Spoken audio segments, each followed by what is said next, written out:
Now I request Sri Sanjay Singh.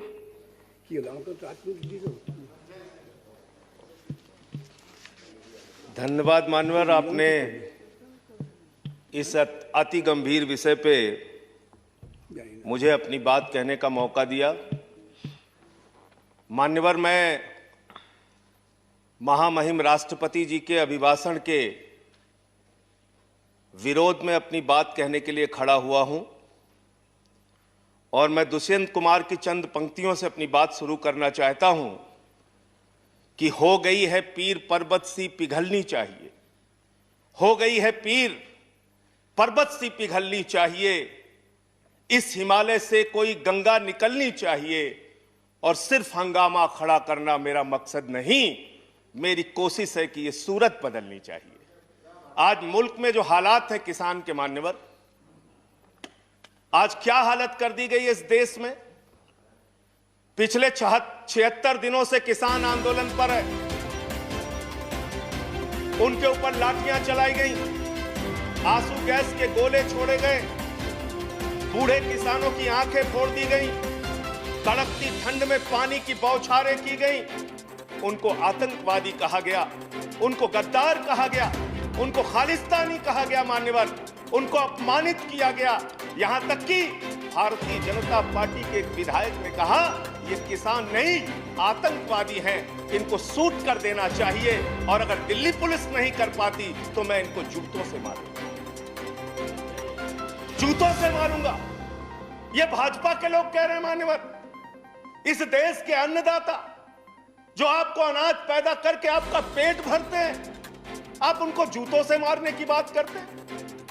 11 दौर की आप वार्ता कर चुके, सारी की सारी वार्ता फेल। आप कहते हैं मैं एक फोन कॉल की दूरी पर हूं। मैं पूछना चाहता हूं क्या इस सरकार के पास कॉल करने के लिए 2 रुपए भी नहीं है? अरे 2 रुपए नहीं है तो हम लोगों से ले लो, लेकिन कॉल कर लो किसानों को, कॉल कर लो किसानों को। उनकी पीड़ा चरम पर पहुंच चुकी है मान्यवर। 165 किसानों ने अब तक अपनी शहादत दी है। आप जाइए गाजीपुर बॉर्डर पे, वहां पे 97 साल के इलम सिंह आपको मिलेंगे। उनके 2 बेटे फौज में हैं, रो रो के कहते हैं मुझे इस उम्र में उग्रवादी कहा जा रहा है, नक्सलवादी कहा जा रहा है। उनकी पीड़ा है मान्यवर। आप जाइए टीकरी बॉर्डर पे, आप जाइए सिंगू बॉर्डर पे, पीड़ा के साथ वो लोग कहते हैं शहीद आजम भगत सिंह के वंशजों को, शहीद लाला लाजपत राय के वंशजों को, जलियांवाला बाग कांड में शहादत देने वालों के वंशजों को आप खालिस्तानी कह रहे हैं, आतंकवादी कह रहे हैं, उनको अपमानित करने का काम कर रहे हैं। मैं आपसे पूछना चाहता हूं क्या दुश्मनी है आपकी इन अन्नदाताओं से? चलिए सब कुछ कर लिया आपने, अब तो कम से कम उनके ऊपर दया कीजिए और ये तीनों काला कानून वापस लेना ही पड़ेगा, आपको लेना चाहिए।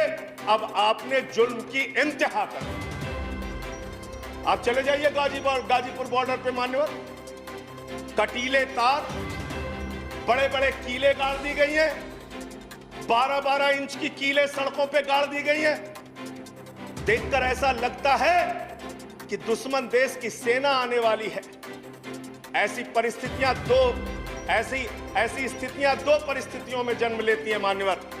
जब देश का शासक अपनी जनता से डरने लगता है तो ऐसी सीमाएं बेड़ियां बनवाता है, या देश की जनता को शत्रु समझने लगता है तब ऐसी बेड़ियां लगवाता है। यह हो रहा है मान्यवर। आज इनके जुर्म के कारण हिंदुस्तान के महान किसान नेता बाबा महेंद्र सिंह टिकैत के बेटे राकेश टिकैत को रोना पड़ा और यह कहना पड़ा कि भाजपा के लोग घेर कर हमें लाठियों से पीटना चाहते हैं। ये आप करा रहे हैं, ये आप करा रहे हैं। आप डेमोक्रेसी की बात यहां पर करते हैं, आप आजादी की बात यहां पर करते हैं। आपने इस देश की हालत यह बना रखी है कि राजदीप सरदेसाई जैसे वरिष्ठ पत्रकार के ऊपर आपने मुकदमे दर्ज करके पत्रकारिता को भी दबाने और उसको कुचलने का काम किया। हर तरफ जुल्म, हर तरफ FIR, हर तरफ मुकदमे। जो पानी पहुंचा रहा है उस पे मुकदमा, जो डीजल दे रहा है उस पे मुकदमा, जो खाने का इंतजाम कर रहा है उस पर मुकदमा, एनआईए लगा दो, सीबीआई लगा दो, पुलिस लगा दो, जांच लगा दो। अरे वो आपके देश के नागरिक हैं। आप कहते हैं किसानों को ये बिल समझ में नहीं आया, हम बड़े समझदार हैं, आइए हम आपको किसानी बिल समझाएंगे। मान्यवर, इनकी समस्या ये नहीं कि किसानों को ये बिल समझ में नहीं आया, इनकी समस्या ये है कि किसानों को ये बिल समझ में आ गया है और अब ये तीनों काला कानून वापस चाहते हैं किसान। आप बड़े अक्लमंद समझते हैं अपने आप को। अरे किसान को इतना मूर्ख मत समझिए भाजपा के लोगों, वो बिगड़ैल बैल की नाक में नकेल डालते हैं, आपकी सरकार के नाक में भी नकेल डाल देंगे, चिंता मत कीजिए। मैं यहां सुन रहा था मान्यवर, मुझे बड़ा आश्चर्य हुआ, सारी की सारी भारतीय जनता पार्टी की सांसद जितने भी नेता बोल रहे थे, कह रहे हैं कांग्रेस पार्टी ने 2019 के घोषणा पत्र में इसको लिखा था, यह बिल तो कांग्रेस पास करना चाहती थी। जीएसटी की बात करो, यह बिल तो कांग्रेस करना चाहती थी, हम इसलिए इसको कर रहे हैं। लेकिन वो सांसद ये बताना भूल गए कि जब यह बिल कांग्रेस लेकर आई थी तो उस समय स्वर्गीय अरुण जेटली जी ने और स्वर्गीय सुषमा स्वराज जी ने उस समय बिल का विरोध किया था। और कांग्रेस ने अगर 19 के घोषणा पत्र में इस बिल को शामिल किया था तो उनको तो 55 पे पहुंचा दिया, आपने तो लागू कर दिया, आपको 5 पे पहुंचा देंगे, इस देश की जनता 5 पे पहुंचा देगी। इसलिए अगर आप कांग्रेस के सपनों को पूरा करने के लिए आए हैं तो जनता को भ्रमित मत कीजिए, अपनी पार्टी का नाम बदलकर भारतीय जनता पार्टी से कांग्रेस पार्टी कर लीजिए, कांग्रेस ए हो जाए, कांग्रेस बी हो जाए, जनता प्रचार करे। आप लोग समझें आप क्या कहना चाहते हैं, जनता तय कर लेगी। मान्यवर, इस बिल में क्या क्या लिखा है वो बातें आपको बता के और थोड़ी बातें कह के अपनी बात खत्म करूंगा। असीमित भंडारण की छूट दी गई है इन बिलों में, और वो क्यों दी गई है?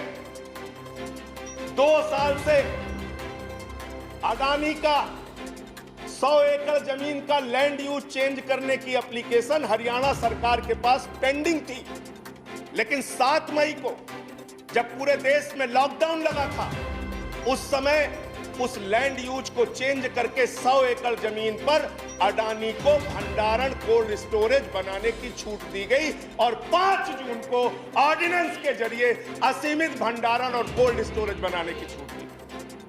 तो ये बिल किसानों के लिए नहीं लाया गया, अपने 4 पूंजीपति मित्रों के लिए ये सरकार ये काला कानून लेकर आई है।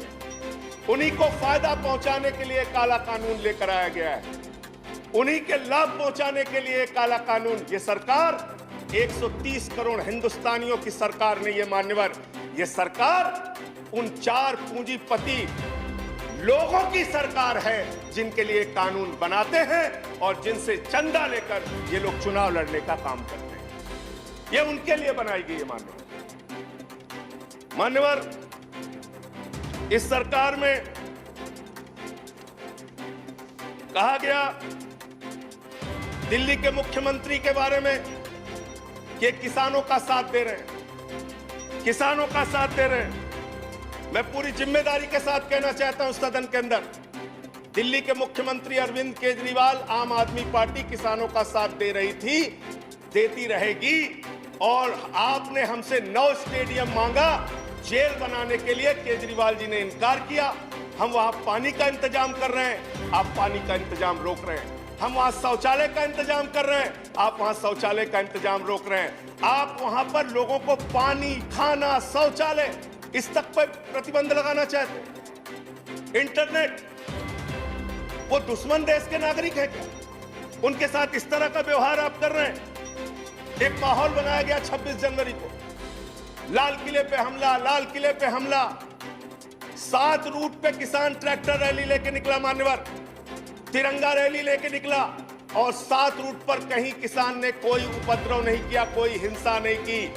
जो लाल किले पे लोग आए थे वो भारतीय जनता पार्टी के लोग थे जिन्होंने लाल किले पे हमला किया, जिन्होंने लाल किले पर तिरंगे का अपमान किया।